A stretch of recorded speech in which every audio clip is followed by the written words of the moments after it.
Assalamu alaikum. It's a wonderful program, Qurbani Samajikayan. Surah Hajj 36 নম্বর আয়াত। কোরবানির পশুকে আল্লাহ তার মহিমার প্রতীক করেছেন। কোরবানির পশুটা কিন্তু শুধু পশু না, এটা আল্লাহর মহিমার একটা প্রতীক। তোমাদের জন্য এতে রয়েছে বিপুল কল্যাণ। অতএব এগুলোকে সারিবদ্ধভাবে বাঁধা অবস্থায় এদের জবাই করার সময় আল্লাহর নাম উচ্চারণ করো। এরপর এরা যখন জমিনে লুটিয়ে পড়ে তখন তা থেকে মাংস সংগ্রহ করে তোমরা খাও এবং কেউ চাক না চাক সবাইকে খাওয়াও। অর্থাৎ কেউ চাক বা না চাক, চাইলে তো খাওয়াতে হবে আর কি, না চাইলেও খাওয়াতে হবে আর কি। সূরা হজে আল্লাহ তাআলা এই যে নির্দেশ দিয়েছেন যে চাক না চাক সবাইকে খাওয়াও। এই কোরবানি সামাজিকায়নের একটা ধাপ আমরা করেছিলাম লামাতে। প্রায় 10 বছর আমরা কোরবানির আয়োজন করেছিলাম 2002 সাল থেকে 2010 সাল পর্যন্ত। এবং 2002 সালে আমরা 3টে গরু নিয়ে শুরু করেছিলাম এবং 2010 সালে আমরা শেষ কোরবানি করেছি নভেম্বরের মতন।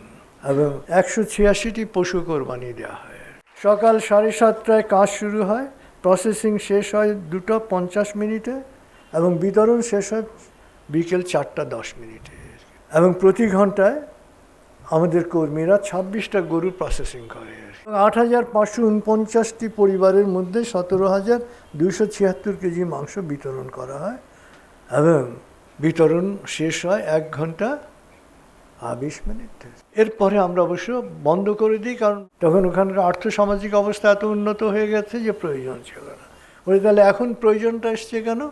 এখন প্রয়োজন হচ্ছে, এখন আমাদের আর্থসামাজিক অবস্থার উন্নয়ন হয়েছে, কিন্তু কোরবানির মাংসটা যাদের কাছে যাওয়া উচিত তাদের কাছে যাচ্ছে না। কোরবানির মাংস যাচ্ছে কাদের কাছে? ওই দিন মানে তার আগের দিন গ্রাম থেকেও প্রচুর লোকজন চলে আসে, শহরে প্রচুর লোকজন চলে আসে। তারা সারাদিন মাংস সংগ্রহ করে বিকেলবেলা হোটেলওয়ালাদের কাছে বিক্রি করে দেয়। আর পরবর্তী 1 মাস আপনি নির্দ্বিধায় বলতে পারেন যে ভাই অন্য মাংস লাগবে না, কোরবানির মাংস থাকলে একটু দাও, অ্যান্ড উইল গেট ইট। তো কোরবানির মাংস এটা খাওয়ার জন্যে, এটা সেল করার জন্যে না। এই সামাজিক অনাচারটাকে আমরা দূর করতে চাই।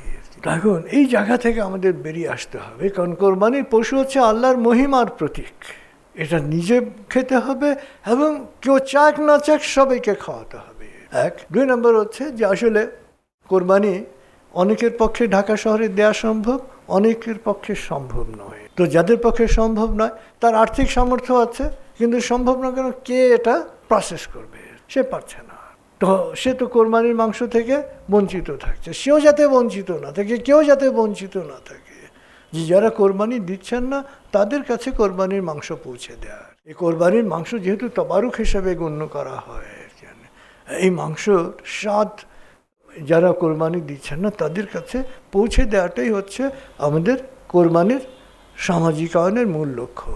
তো কোরবানির ক্ষেত্রে আমাদের ভিশন হচ্ছে, আমাদের মনোছবি হচ্ছে, লক্ষ্য হচ্ছে বাংলাদেশের কোনো পরিবার ঈদের দিন যেন কোরবানির মাংস থেকে বঞ্চিত না থাকে, যে প্রত্যেক পরিবারে যাতে কোরবানির মাংস রান্না হয়।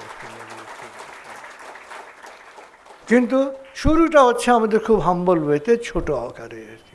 এবং প্রত্যেকটা শুরু সবসময় ছোট আকারে করতে হবে। 1 হচ্ছে যে আপনারা এক নামে 21,000 টাকা এটা দিতে পারেন, যারা দেবেন মোস্ট ওয়েলকাম।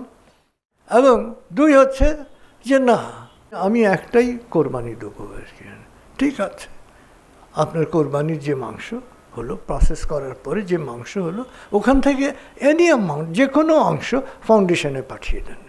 এই নিয়তে যে আমার যে ভাই বা আমার যে বোন, যে পরিবার কোরবানি দিতে পারে নাই, তাদের কাছে পৌঁছে দেওয়ার জন্যে।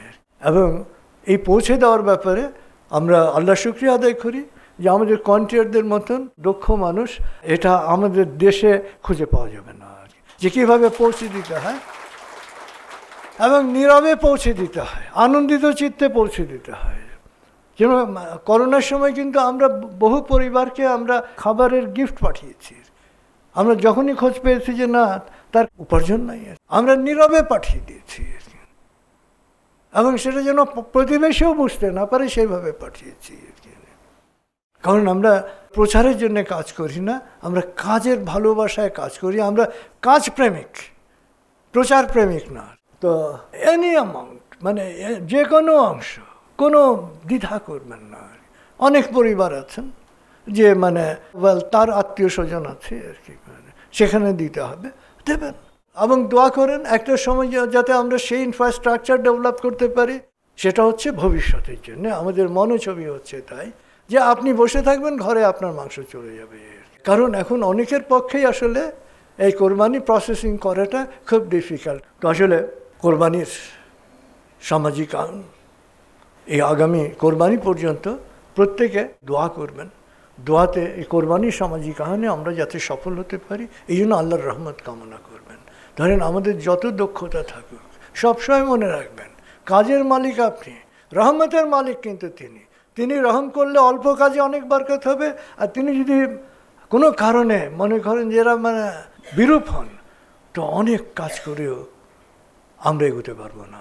সারাদিন হাঁটবেন, দিন শেষে দেখবেন যেখানে ছিলেন সেখানেই পা নিয়ে নাড়াচাড়া করছেন,